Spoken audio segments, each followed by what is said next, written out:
Good morning बच्चों। आज इतिहास की कक्षा में आप सबका स्वागत है। मैं उम्मीद करती हूँ आप बिल्कुल स्वस्थ होंगी, अपनी पढ़ाई भी ठीक प्रकार से कर रही होंगी। बच्चों हम लोग देखिए थोड़ा थोड़ा टॉपिक ही पढ़ रहे हैं। अभी किताब शायद बच्चे कह रहे थे कि मार्केट में नहीं मिल पा रही है, कोशिश करिए मिल जाती है तो जल्दी से जल्दी खरीदेंगे हम लोग, ताकि पढ़ाई सरलता से हम लोग की हो पाएगी। तो आज देखिए हम लोग जो कल पढ़े थे उसके आगे आज हम लोगों को पढ़ना है कि स्थान के आधार पे जीवाश्म का कैसे नामकरण किया गया। ठीक, तो सबसे पहले देखिए जो जर्मनी का शहर था हिडलबर्ग, इस हिडलबर्ग में जो जीवाश्म पाए गए उन जीवाश्मों को होमो हिडलबर्गेसिस कहा गया। ठीक, देखिए आपका केवल होमो लगा है, बर्गेसिस बीच में आपका है हिडलबर्ग, हिडलबर्ग वही नाम दे दिया गया।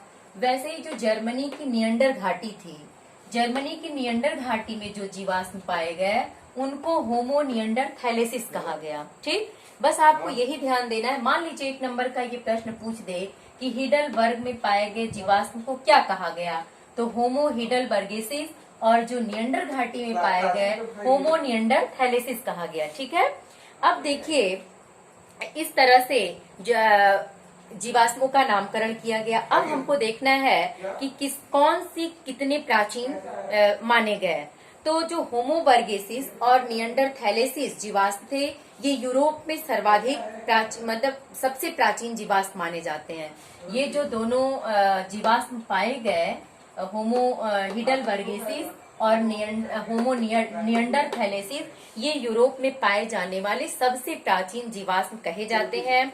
जिनमें से आपका हिडलबर्ग जो है, ये हिडलबर्ग ये 8 लाख वर्ष पूर्व, और नियंडर जो था ये आपका नियंडरथैलेसिस, ये लगभग 1,30,000 वर्ष पूर्व का माना जाता है।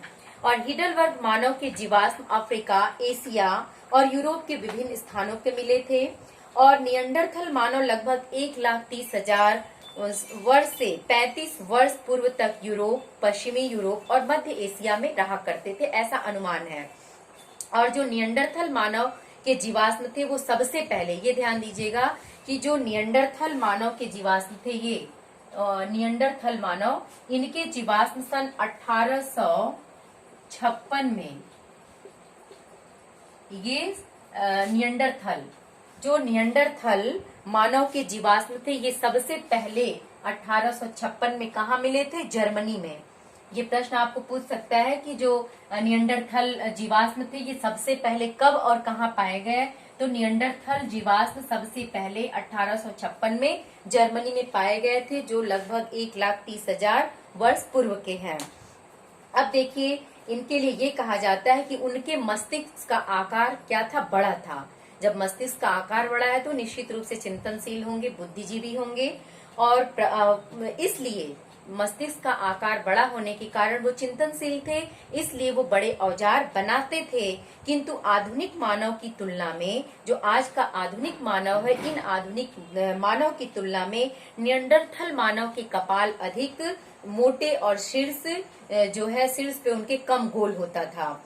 नियंडरथल ठिगने और गठीले होते थे। उनकी बनावट के बारे में बताया जा रहा है, किसके? नियंडरथल के बारे में। सबसे पहले कहाँ मिले? 1856 में जर्मनी में। इनके कपाल बड़े होते थे, इसलिए ये सुगमता से औजार बड़े बना लेते थे।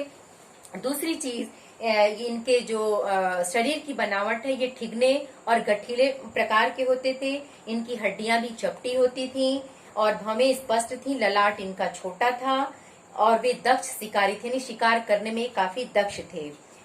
तो इस तरह से हम लोग जीवाश्म के बारे में जाने कि जीवाश्म जो जहां पाए गए उनको क्या नाम दिया गया। अब इसके बाद हम लोग थोड़ा सा ये देखेंगे कि हम लोग किसकी संतान थे।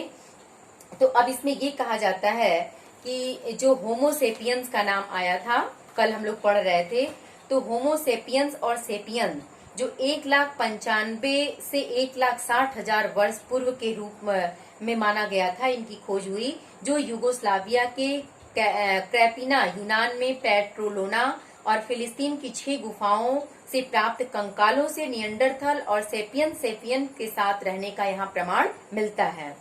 और इस तरह से ये कहा जाता है कि ये धीरे धीरे उप प्रजातियां इनकी विलुप्त होती चली गईं, केवल हमारी प्रजाति जो थी होमो सेपियंस सेपियंस यही बची रह गई। यानी जो ये प्रजातियों के नाम बता रहे हैं ये धीरे धीरे करके विलुप्त होती गई, केवल जो हमारी प्रजाति जिसके हम संतान कहे जाते हैं आधुनिक मानव के, वो होमो सेपियंस सेपियंस था, वो प्रजाति ही बची रह गई। अब देखिए आज हम लोग उसी परिप्रेक्ष्य में थोड़ा सा ये भी देख लेंगे कि मानव और वानरों की शरीर रचना, ये मानव व वानर